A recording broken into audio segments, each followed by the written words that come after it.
गुरुदेव और माँ गायत्री के चरणों में कोटि कोटि नमन। आप सभी को प्रणाम। बुरे मुहूर्तों का, अपशगुनों का परिहार कैसे किया जाए, इसके बारे में गुरुदेव ने क्या बताया है, आइए जानते हैं। लेकिन उससे पहले थॉट ऑफ द डे। गुरुदेव कहते हैं, लोभ और स्वार्थ सभी पापों की जड़ है। इनका कुचक्र जिस पर चल जाता है वो सदा के लिए मिट जाता है, फिर चाहे वो व्यक्ति हो, समाज हो अथवा राष्ट्र हो। मुहूर्ता योग दोषा वा ये अपि मंगल कारणे है, भस्मताम यान्ति ते सर्वे गायत्रया स्त्रीव तेजसा। यानी अमंगल करने वाले जो भी मुहूर्त अथवा योग दोष हैं वे सब गायत्री के प्रचंड तेज से भस्म हो जाते हैं।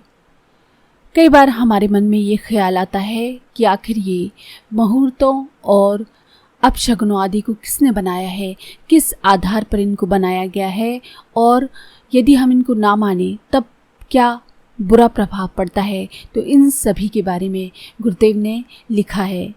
काल की सूक्ष्म गति का ज्ञान रखने वाले तत्वदर्शी आचार्यों ने अपनी चिरकालीन साधना और सूक्ष्म दृष्टि से ये जान लिया था कि विविध ग्रह नक्षत्रों की सूक्ष्म शक्तियाँ पृथ्वी पर किस समय और किस शक्ति के साथ आती हैं, उनका आपस में एक दूसरे से मिलन होने पर कैसी प्रतिक्रिया होती है और उस प्रतिक्रिया का मानव प्राणियों पर तथा भूलोक की वस्तुओं पर क्या प्रभाव पड़ता है। इस विज्ञान की जानकारी प्राप्त करने के पश्चात उन्होंने कार्य को शुरू करने से पहले ऐसे नियम बनाए जिनके अनुसार मानव वे अनिष्टकर प्रभाव से बच जाते हैं जो ग्रह नक्षत्रों की सूक्ष्म शक्तियों के कारण मनुष्यों के लिए हानिकारक होते हैं।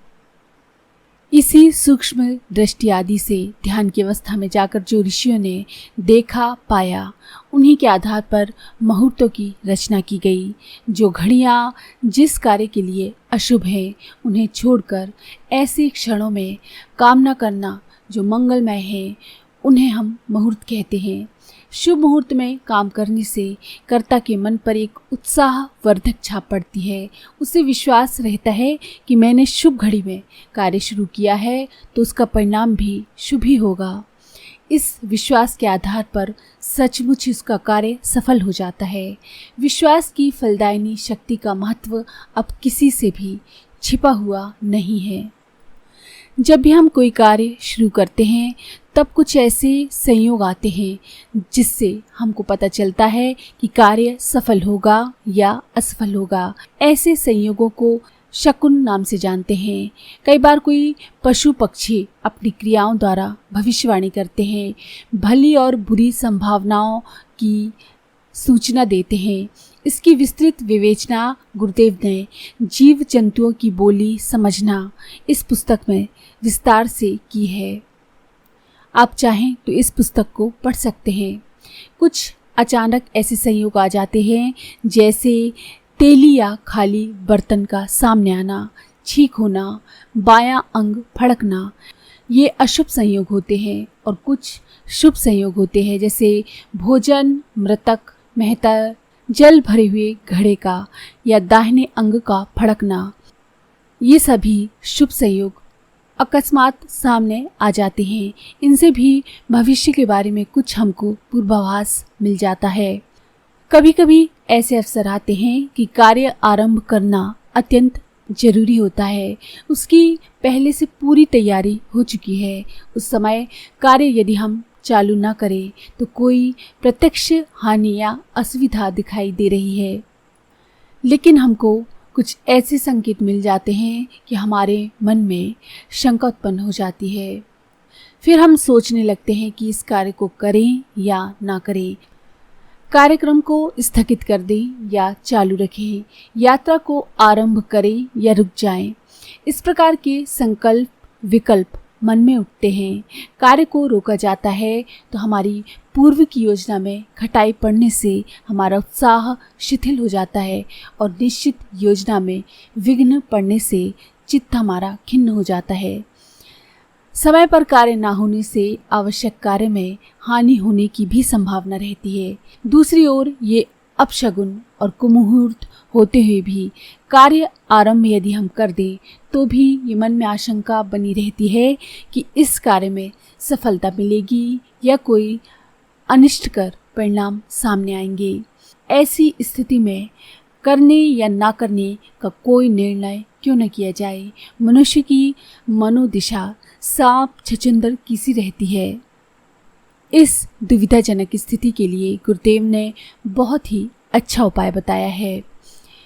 ये रामबाण उपाय गायत्री माता का आश्रय ग्रहण करना है। उनका ब्रह्म तेज अपने अंदर धारण करने से मुहूर्त और अपशगुनों के दोषों का समूह एक ज्वाला में जलकर भस्म हो जाता है। ग्रह नक्षत्रों का अनिष्टकर प्रभाव तथा शगुनों का पूर्वाभास यद्यपि किसी कारण पर अवलंबित होता है, पर वे कारण इतने प्रबल नहीं हो सकते जो गायत्री के ब्रह्म तेज से अधिक शक्तिशाली हो।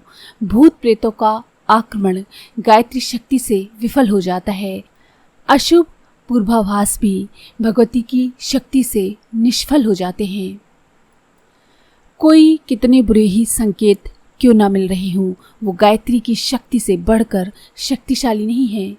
अशुभ लक्षणों के होते हुए भी जब कार्य आरंभ करना हो तो स्वस्थ चित्त से पूर्व की ओर मुख करके माँ गायत्री भगवती का ध्यान करना चाहिए और श्रद्धा पूर्वक 108 मंत्र जप कर मन ही मन प्रणाम करना चाहिए और उत्साह पूर्वक कार्य आरंभ कर देना चाहिए। मन में से हर शंका को हटाकर उस अनिष्ट निवारक प्रयोग के साथ बुरी घड़ियों में किए हुए काम भी सफल हो जाते हैं।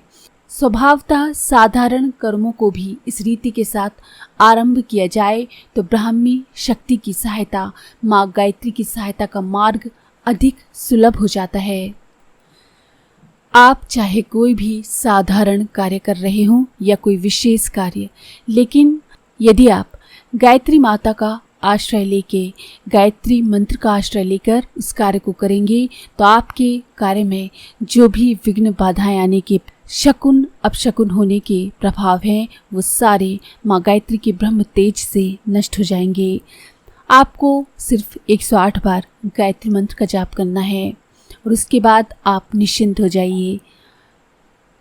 तो अगर आपको मेरे वीडियो पसंद आते हैं तो प्लीज़ आप लाइक करें, शेयर करें, सब्सक्राइब करें और बेल के आइकन पर क्लिक करके ऑल पर क्लिक करना ना भूलें।